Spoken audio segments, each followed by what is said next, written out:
Now let's say someone is living in a rental place, right? And they get enough money to move out and start a life somewhere else.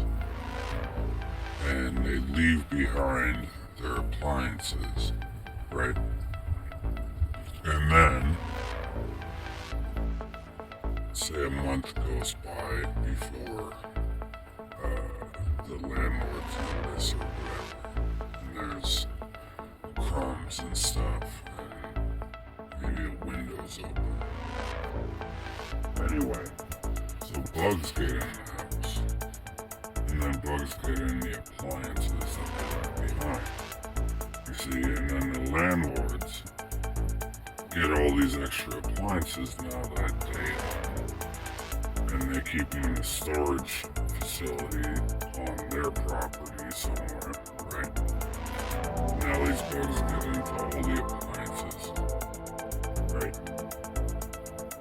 And then anytime that anybody else in any of the other rental units has a broken appliance or whatever that the landlord is supposed to supply, now they get the appliance with the bugs in it. And then once the bugs leave enough eggs, right, and then the eggs hatch and then there's more and then they multiply again, right, say a couple generations, then they start to explore their surroundings, right?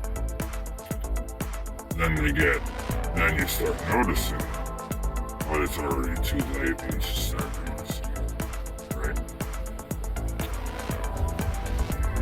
But you're in a rental place for a reason, because you can't get a career because of your education, and it's too late to go back to school for an education because you can't afford it, because you are raising kids, because you're working a part-time job for an indefinite amount of your life, right?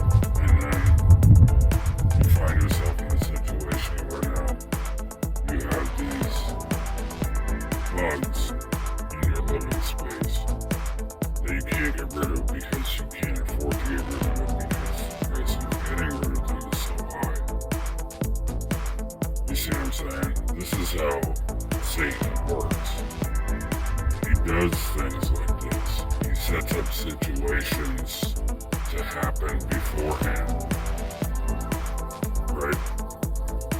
Very few people can see the levels of understanding of this reality, how it actually works, right? You just see the outcome. You don't see how it's laid out, how it's all planned. And it's all planned, but not by any individual person or any group of people.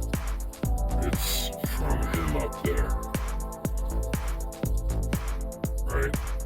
Satan, he's in second heaven, and he's affecting everything here.